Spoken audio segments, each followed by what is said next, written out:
우리 사회 저변에는 이 공동체를 와해시키고 개개인의 삶을 붕괴시키는 그 다양한 그런 세력들이 또 사상들이 문화들이 압력하고 있죠. 특별히 우리의 시야에 드러난 압력하고 있는 그 세력들 중에 하나가 사이비와 이단입니다. 자, 그렇다면 사이비와 이단을 어떻게 구분할 것인가? 사이비는 무속과 주술적 여러 가지 내용을 혼합해서 흑색무민하는 종교화된 그런 반사회적 집단이죠. 이단은 무엇입니까? 섹트입니다. 섹트는 정통 기성 종교의 반발에서 돌출해서 파생한 자기들만의 고유한 그런 사상과 교리를 주장하는 그러한 집단입니다. 그래서 이 사이비와 이단을 하나로 뭉쳐서 성경적으로 이야기한다면 어떻게 표현할 수 있겠습니까? 마태복음 13장에 보면은 가라지가 나옵니다. 가라지는 자자 누운 그런 뜻이죠. 자자 누운은 이 우리말로 표현하면은 사생아죠. 사생아. 부모가 누군지 모르는 출생의 출처가 분명하지 않는 그런 사람들을 이야기합니다. 자, 이스라엘민족들은 사람이 출생하면은 우리나라 주민등록에 기록된 것이 족보에 등록합니다. 족보에 등록하는 이유는 너도 이스라엘의 일원이다 그런 뜻입니다. 이스라엘민족의 공동체 의식은 아주 중요합니다. 이스라엘민족들이 가장 두려워했던 것 중에 하나가 출교죠. 출교는 공동체에서 추방하는 거죠. 이건 단순히 공동체에서 추방이 아닙니다. 이스라엘민족들이 생각하는 공동체는 하나님의 나라입니다. 그래서 출교는 하나님의 나라에서 퇴출을 의미하죠. 그래서 어떻게 하든지 출교만은 모면하려고 발버둥을 쳤던 것입니다. 이스라엘 공동체 출교가 하나님 나라에서 퇴출하는 인간이 만든 하나의 교리의 틀이지만 실제적 그렇게 영향을 끼칠 수 없음에도 불구하고 그렇게 믿었기 때문에 출교를 두려워했습니다. 역시 마찬가지입니다. 족보에 등록되지 않는 것, 이거는 생명체에 기록되지 않는 것과 유사한 현상이죠. 그래서 이 자자눈 이들은 하나님의 나라에서 퇴출을 당한다 이렇게 믿었던 것입니다. 옥토에 심어진 우량 품종 사이에 파생해서 자란 가라지, 그 가라지 운명이 어떻게 될까요? 추수 때가 되면은 먼저 가라지를 거둡니다. 그리고 그 가라지는 불사람을 당하고 알곡은 창고에 들어가죠. 창고는 하나님의 나라를 상징하고 불사람은 심판을 상징하죠. 지금 현재 우리 사회에 압력하고 있는 이단과 사이비, 영적 사생아들, 우리 눈에 막 번성하잖아요. 여러분, 잡초가 번성하지 알곡이 번성합니까? 잡초가 막 분산하듯이 번성하잖아요. 저 영적 가라지, 사이비와 이단은 반드시 시계의 문제이지 추수 때가 되면은 거두어져서 불사람을 당하게 되는 것입니다. 중요한 사실은 이 가라지들이 추수 때까지는 암약하죠. 원래 이 가라지는 정통 곡식의 뿌리를 휘감습니다. 그래서 가라지를 뽑을 수 없는 거예요. 가라지를 뽑다가 어떻게 되죠? 알곡을 뽑기 때문에. 그래서 주인은 추수 때까지 두라 하시는 거예요. 그 추수는 예수님이 세상에 다시 오시는 그날이죠. 그날 되면은 이 영적 가라지 이단과 사이비 영적 사생아들은 심판을 피할 수가 없습니다. 대신 그때까지 이 이단과 사이비는 암약합니다. 이 이단과 사이비 배후에는 마귀가 있죠. 마귀는 우는 사자처럼 삼킬 자를 찾아 두루다닌다 했습니다. 마귀가 직접 자기의 모습 갖고 두루다니지 않습니다. 마귀는 대리인을 내세우죠. 예수께서 걸어가사에 진입할 때 풍랑을 매개체로 내세웠던 거죠. 그 마귀의 대리인이 뭐죠? 영적 사생아 이단과 사이비. 그래서 우리는 추수 때까지 비록 일시적이라 할지라도 이 가라지의 횡포에 의해서 다소나마 위협과 고통을 당할 수가 있습니다. 그러나 이 위협과 고통을 우리는 깊이 할 것만 할 것이 아니라 적극적으로 대응해야 하는 것입니다. 이 가라지 때문에 못 살겠다 해서 알곡의 성장을 멈추고 자생력을 포기한다면 어떻게 되겠어요? 가라지에서 삼키는 거죠. 이 영적 가라지, 영적 사생아들의 횡포에도 불구하고 우리는 영적 자생력을 발휘해서 우리 자신의 영적 정체성을 드러내기 위해서 더 알곡다운 알곡으로 성장해 가야 된다는 것입니다. 어떻게 할 것인가? 첫째로는 하나님의 말씀을 주야로 묵상해야 합니다. 복 있는 사람은 악의 길을 따르지 않고 죄의 길을 쓰지 않고 오만 자를 찾지 않지 아니하고 오직 여호와의 율법을 즐거워하여 그 율법을 주야로 묵상하는 자로다. 이단과 사이비들은 자기들만의 독특한 교리가 있습니다. 비진리, 비복음이죠. 그걸 갖고 우리에게 공격합니다. 우리는 저항하는 것이 아니라 대응해야 합니다. 저항과 대응은 엄청난 차이가 있습니다. 진리의 말씀으로, 하나님의 말씀으로 대응해야 하는 것입니다. 그러려면 우리는 하나님의 말씀을 읽고 묵상하는 일에 게을러서 안 될 것입니다. 여러분, 사입이 아까 말씀드렸죠. 무속과 주술적 특성을 종합해서 흑색무민하는 종교화된 반사회적 집단이 사입. 이단은 섹터. 이 섹터라고 하는 것은 말씀드린 것처럼 기성종교, 정통종교를 배격하고 공격하기 위하여 자기들만의 교리를 만들어서 기성종교, 정통종교 틈새를 파고 들어와서 뿌리내리는 그런 종교 집단이죠. 우리 한국에도 많은 섹트가 있습니다. 많은 사이비가 있습니다. 알곡인 성도들이 휘청휘청하고 있어요. 왜 그럴까요? 대응력이 없기 때문에. 우리는 주수들은 풍문의 지식 가지고 이단을 대응해서 안 됩니다. 그건 저항이죠. 이단에 안 끌려가기 위해 저항하는 거죠. 저항은 실패합니다. 대응해야 됩니다. 하나님의 말씀으로.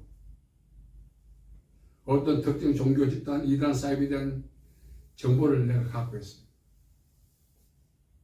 기피하려고 피하려고 막 몸부림칩니다. 이것도 하나의 저항이죠. 그 저항은 무의미해요. 마귀는 삼킬 자를 찾기 위하여 두루 다닌다 해서 삼킨다고 하는 말은 종속시킨다는 뜻입니다. 기어코. 그래서 저항만은 안 되는 겁니다. 도피만으로 안 되는 것입니다. 기피한다고 되는 것이 아닙니다. 적극적으로 대응해야 하는 것입니다. 그 대응이 바로 하나님의 말씀이죠. 그래서 우리는 하나님의 말씀을 많이 읽고 묵상해서 진리로 무장해서 영적 가라지, 영적 사생아인 이단과 사이비의 공격에 적극적으로 대응해야 합니다. 두 번째는 기도해야 합니다. 기도는 하나님과의 소통만을 의미하지 않습니다. 마태복음 18장 19절 20절에 보면은 두세 사람이 모인 곳에는 영적 연합이죠. 기도하는 것이죠. 거기는 나도 그들 중에 있다. 무슨 뜻입니까? 기도하는 곳에는 하나님이 임재하신다는 뜻입니다. 그래서 기도는 단순히 하나님과의 소통의 수단이 아니라 우리가 하나님의 임재 안에 거하는 방법이에요. 우리가 하나님의 임재 안에 있다면 이 영적 가라지, 영적 사생아, 이단과 사이비는 건집할 수가 없는 것입니다. 사실 우리가 이단과 사이비들의 농락당할 때 많잖아요. 기분 나빠하고. 이유는 두 가지예요. 말씀으로 대응하지 못했거나 내가 하나님의 임재 안에 있지 않고 벗어났을 때 이단들은 공격하는 것입니다. 사이비는 공격하는 것입니다. 집요하게 자신을 이렇게 종속시키기 위해서 수단과 방법을 가르치는 것입니다. 그래서 우리는 영적 안전지대에 거해야 돼요. 그 영적 안전지대가 바로 하나님의 임재 안에 있는 것입니다. 하나님의 임재 안에 있으면은 이 영적 가라지들은 건집하지 못해요. 과거에 이스라엘 민족들이 출애굽했을 때 이스라엘 백성들이 있는 곳에는 광명이 있었지만 이스라엘 백성들을 다시 종속시키고자 추적했던 애국 군대에게는 흑암이 있었습니다. 여러분, 우리가 살아가면서 진정으로 이 사회에 압력하고 있는 언젠가는 나를 향하여 그 공세를 늦추지 않고 집요하게 자신들에게 종속시키고자 오는 사자처럼 덤벼들 그 사이비와 이단에 대응하기 위해서는 하나님의 말씀으로 충만해야 합니다. 아멘. 더 나아가서 기도 생활이 너무 중요해요. 우리가 하나님 임재 안에 있는다는 것은 어떤 방식, 형식으로 우리가 굳이 이야기한다면 기도하며 사는 생활. 왜?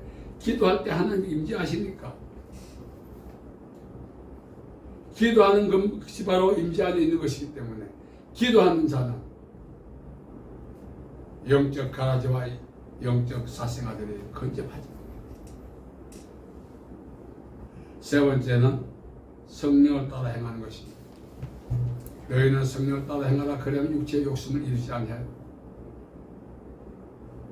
우리가 왜 이단 사이비, 영적 가라지, 영적 사생아에 의해서 공격을 받느냐?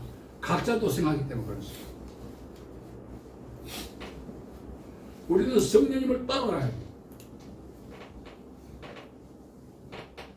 이스라엘 민족이 불과 구름 기둥을 따라갔을 때 40년 광야를 통과할 수 있었다시. 성령님은 파라클레토스입니다. 보혜사입니다. 우리를 가장 안전한 방법으로, 가장 안전한 방식으로, 가장 안전한 길로 우리를 인도해 가실 분이십니다. 아멘. 그렇다면 성령님을 따라 행하는 방법이 무엇이냐 이겁니다. 눈에 보이지 않는 성령님을 어떻게 따라갈 것인가? 육체의 욕심을 그 주체가 자아죠. 사실 우리가 영적 가라지, 이단 사이비에 빠지는 이유는요, 그들이 우리의 궁금한 것을 다 해결해 줍니다. 답을 주거든. 우리가 소망하는 바를 이룰 수 있다고 감은 이슬하지 않습니까?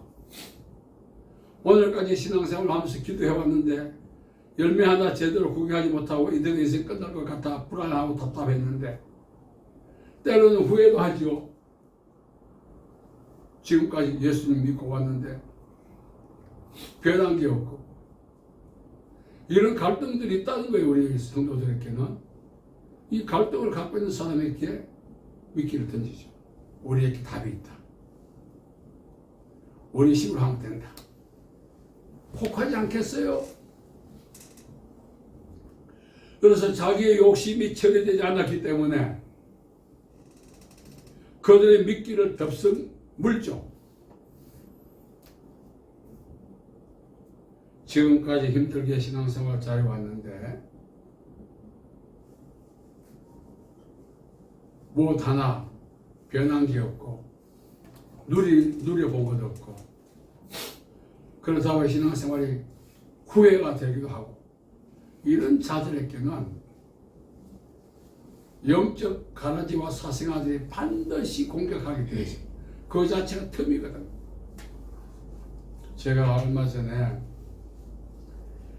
흑인 중에 이름을 제가 기록을 하지 않았는데 제일 오래 살았던 분이 130살 산 흑인이 있대요.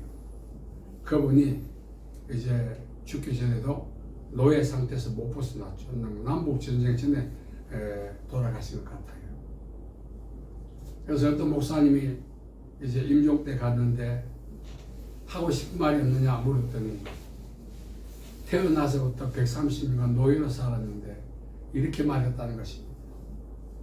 나를 세상에 보내주신 하나님께 감사합니다.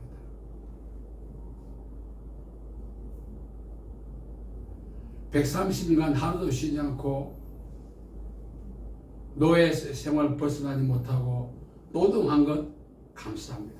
감사가 되겠어요? 왜 감사하냐? 그럼에도 불구하고 130년간 하나님이 나와 함께 해주셨기 때문입니다. 눈물이 나더라고요. 태어날 때부터 노예 신분이 되어 130년간 노동하다가 삶을 마감하게 되었어요. 하루도 제대로 쉬어본 적도 없는데 얼마나 회한이 있겠어요. 그럼에도 하나님께 감사하다는 거예요. 왜? 하나님이 나와 함께 해주시기 때문에. 내가 노예된 것, 130년간 노동한 것 전혀 그거 섭섭하지 않다는 거예요. 하나님 나와 함께 해주시다는 것 때문에 행복했다는 것이고. 여러분 정말 행복하겠어요? 그때 그 목사님이 임종을 마치고 진실로 이 사람이 그리스도인이다 하였다는 거예요. 우리가 하루를 살더라도 폼생 폼사하고 싶지 않겠습니까? 폼생에 도움이 된다면 무슨 짓이든 하지 않겠어요? 이단이면 어떻고 사입이면 어떻고 왜? 내 욕구를 충족시켜줘요. 뭐가 대수냐? 우리 안에 충족되지 않은 욕구 때문에 이 욕구가 성령을 따라가는데 방해거리가 되는 거예요. 성령을 따라갈 때만 이 욕구가 죽는데 욕구를 갖고 있으면 성령을 못 따라가는 거예요. 그렇기 때문에 영적인 가라지, 영적 사이비에 한마디로 노획물이 되는 거예요. 노획물. 여러분 오늘 말씀에 보면은 마귀를 배적하라. 영적 방어력을 형성하라는 것입니다. 우리 인생을 오늘까지 살아온 걸 돌아보면 다 각자의 나이대로 살아와서 편차가 있겠지만 하나님께서 우리를 지켜주시기 때문에 아직까지는 영적 가라지, 영적 사생아인 이단과 사이비에 종속되지 않았다는 것 감사하셔야 됩니다. 비록 내가 힘들게 살았고 환경이 개선되지 않지만 방금 제가 어떤 흑인을 말씀드렸잖아요. 130년간 흑인으로 태어나서 노동을 하루도 쉬지 않고 살면서도 한 번도 후회하지 않고 살았던 것은 하나님이 나와 함께 해주셨기 때문이다. 감히 그렇게 말할 수 있다는 게 존경스럽다. 여러분, 이제 우리는 하나님 오늘까지 함께 해주셨습니다. 더욱더 하나님을 의지해서 이 땅의 삶을 완주하는 그날까지 영적 가라지, 영적 사생아, 사비와 이단의 횡포에 맞서서 승리해야 하는 것입니다. 아멘. 그러기 위해서 우리는 이제 말씀을 읽고 저항이 아니라 대응해야 합니다. 그리고 쉬지 말고 기도하는 말씀 의지해서 늘 실시간 기도함으로써 하나님의 임재 안에 우리가 머물고 있다면 감히 영적 가라지 사생하는 우리를 건접할 수 없는 겁니다. 우리가 완전한 보호는 저 지하 벙커인 것이 아닙니다. 우리를 완전하게 보호해주는 하나의 유일한 보호책은 하나님의 임재인 것입니다. 아멘. 그래서 우리가 늘 기도 생활을 해갈 때 비록 세상에서는 사비와 이단, 영적 가라지와 사생아가 압력하고 활동하고 날개를 친다 할지라도 우리는 안전하게 이 땅의 삶을 완주해낼 수가 있습니다. 더 나아가서 말씀드린 것처럼 욕심을 버려야 합니다. 그래야만 성령님을 따라갈 수 있어요. 성령이 우리를 인도해 가시지만 우리가 따라가지 않는 이유는 아직도 세상에 대한 미련, 내가 갖고 있는 삶의 틀에 대한 어떤 그런 욕망이 있기 때문에 그렇습니다. 한 번쯤 이렇게 살고 싶어, 하루라도 이렇게 살고 싶어, 그런 것들이 남아있기 때문에 그 욕심이죠. 그렇게 한다고 해서 그렇게 사는 것이 아닙니다. 노력해도 안 됩니다. 더 중요한 것은 그런 마음이 틈이 되어서 영적 가라지, 영적 사생아들이 진입해 와서 우리를 자신들에게 종속시키려 한다는 사실을 기억해야 합니다. 이제 우리가 이제 2023년도 마무리를 이제 해가는 그런 시점에 있는데 올 한 해도 하나님이 지켜주셨지만 지금까지도 하나님이 지켜주셨어요. 우리말에 죽소서 개준다 말이 있습니다. 표현이 그렇습니다만 지금까지 신앙생활을 잘 해왔어요. 위험 수위도 있었지만 바둥바둥 했지만 오늘까지 잘 왔어요. 하나님의 은혜로. 영적 긴장을 부려서도 안 되지만 더 이상 욕심을 부려서 안 되는 것입니다. 성령을 따라가지 못하는 것이 그 자체가 뭐죠? 단순히 뒤처지는 것이 아니라 바로 유익, 심판이죠.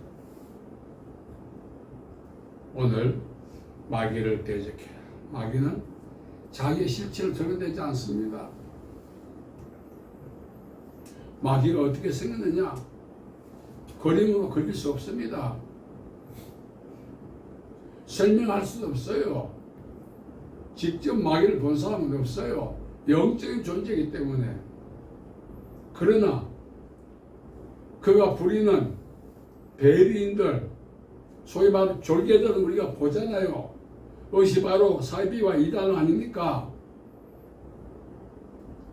그들은 스스로 움직이지 않고 사주를 받아서 움직이는 거예요. 누구의 사주? 마귀의 사주. 그들에게 종속되는 것, 결국 마귀에게 종속되는 것이나 마찬가지인 것입니다. 끝까지 세상에서 믿음으로 완주해내. 바울이 말했죠. 내가 선한 삶을 다 사고 달려갈 길 다 마치고 믿음을 지켰으니 이제 이후로 나를 위해 의의 일관이 되었다. 그것이 목적 아닙니까? 우리 신앙의 목적 아닙니까? 그 목적을 감당하기 위해서 다시라도 틈이 있으면 치고 들어왔어. 우리를 자신있게 종속시키려고 하는 영적 가라지, 영적 사생아들을 우리는 경계하고 대응하고 싸워서 승리해야 될 것입니다. 아멘. 이 마지막 시대에 자주 말씀드렸죠. 자신의 영혼은 자기가 지켜라. 말씀 위에 굳게 서고 기도를 통해서 임재 안에 거하고 성령을 따라 행함으로써 영적 사입이 이단들의 모든 유혹을 극복하고 하나님이 예비하신 축복된 영역에 진입하는 우리 모두가 되어야 할 것입니다. 그걸 위해서 남겨주셨거든요. 우리를 왜 우리가 남겨졌느냐? 선한 싸움을 위해서입니다. 그래서 오늘 말씀을 기억하고 영적 가라지, 영적 사생와의 싸움에서 승리하고 하나님의 축복된 영역에 진입하고 전국에는 하나님의 나라에 진입할 수 있는 복된 우리 모두 되기를 예수님의 이름으로 축복합니다. 아멘. 살아계신 아버지 하나님, 은혜와 자비와 사랑을 감사합니다. 오늘까지 우리를 지켜주시고 보호해 주신 것 감사합니다. 이 땅 삶을 마감하는 그날까지도 붙들어 주시고 지켜주시고 보호해 주시옵소서. 무엇보다 우리가 연약하오니 은혜를 더하여 주셔서 영적 가라지, 영적 사생활의 싸움에서 승리할 수 있도록 도와주시옵소서. 예수님의 이름으로 기도하옵나이다. 아멘.